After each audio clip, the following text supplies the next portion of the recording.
ibsaa sammuu namaa qaruu tolchee qur'aana barsiise karaa jijjiiramaaf tolu baasee kallattii diriirse siituu namaaf adda baasa dukkanaa fi ifa gargaar teessooraa qalbii qabdu markaz rawdatul anwaar siituu namaaf adda baasa dukkanaa fi ifa gargaar teessooraa qalbii qabdu markaz rawdatul anwaar ibsaa sammuu namaa qaruu tolchee qur'aana barsiise karaa jijjiiramaaf tolu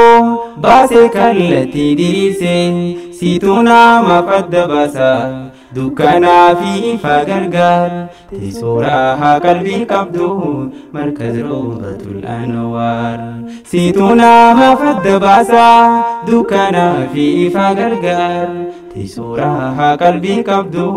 markaz rawdatul anwaar bismillah jechuun eegalee maqaa mooticha rahmataa alhamdulillahi rabbii waan dagadhu qiigalataa ati halkanii fi guyyaa yoomuu barnu waliin jirta nama hunda caalaa anaaf sumatu akka riifataa balaan an ofirraan dheyne hunda bar jalaa nu baafta akkaan an of duubalaallee tiika keetiin barna goota ammallee suman abdadha akkaan hin taane daagata kaniin an si malee hin qabne sila eenyurran na dhiifta ammallee suman abdadha akkaan hin taane daagata kaniin an si malee hin qabne sila eenyurran na dhiifta barsiisaa jirta hoggayyoo akka namni dheebuu bahu barannee barsiisuu dhiisuun jettee lakkinuuf hin tahu taasisaa jirta barkunoo akka barnoonni wal gahu Ustaz Jamal Abdurrahim Rabbiin galmaan siif haa gahu Ustaz Jamal Abdurrahim Rabbiin galmaan siif haa gahu ibsaa sammuu namaa qaruu tolchee qur'aana barsiise karaa jijjiiramaaf tolu baasee kallattii diriirse siituu namaaf adda baasa dukkanaa fi ifa gargaar teessooraa qalbii qabdu markaz rawdatul anwaar siituu namaaf adda baasa dukkanaa fi ifa gargaar teessooraa qalbii qabdu markaz rawdatul anwaar arrafee dhiisaatiin dhufne rabbiin nuuf kennee hayyamaa eeybanaa madiinii fawwu barattuu diinis kaddamaa barattuu markaza kanaa maqaa seeti siifin himaa obsineet haaji haamidii hoggansaanis nama cimaa baga guyyaa arraa geesse guyyaa gaarii badhaafamaa waan itti laffaa turte agartee barhanga ammaa waan akkaan si gammachiisu tan dagaatamne gonkumaa tan ati irraa gammaddee fakkeenyaallee taatu namaa waan akkaan si gammachiisu tan dagaatamne gonkumaa tan ati irraa gammaddu fakkeenyaallee taate namaa baga guyyaa arraa geesse guyyaa gaarii badhaafamaa kun hundi bu'aa barsiisaa kiyya taasisee gumaata Ustaz Jamal Sheikh Ibrahim garaan koo yoomsi daagata qur'aana baruu yaadadhe siituu na duraa mul'ata jetti bar kunoo obsineet guddaa arkadhu galata qur'aana baruu yaadannaan galata kenna mul'ata ibsaa sammuu namaa qaruu tolchee qur'aana barsiise karaa jijjiiramaaf tolu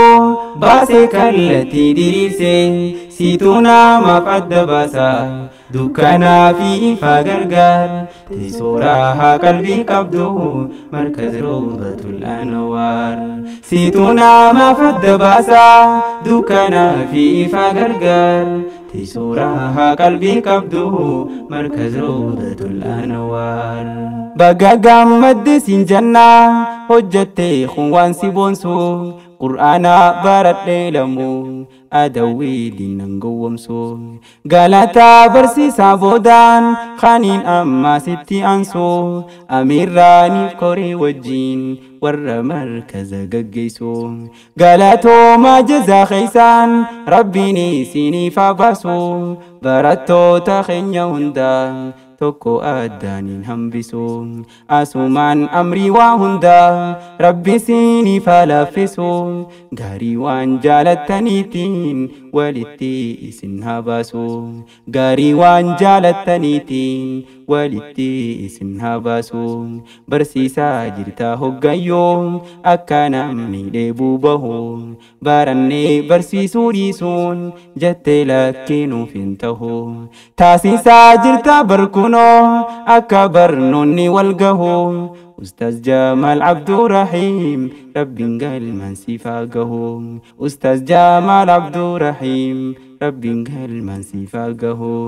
hunda khayyo kan keeysani Rabbin galman sifagahu ibsaa sammuu namaa qaaruu tolchee qur'aana barsiise karaa jijjiiramaaf tolu baasee kallattii diriirse siituu namaaf adda baasa dukkanaa fi ifa gargaar teessooraa qalbii qabdu markaz rawdatul anwaar siituu namaaf adda baasa dukkanaa fi ifa gargaar teessooraa qalbii qabdu markaz rawdatul anwaar ibsaa sammuu namaa qaaruu tolchee qur'aana barsiise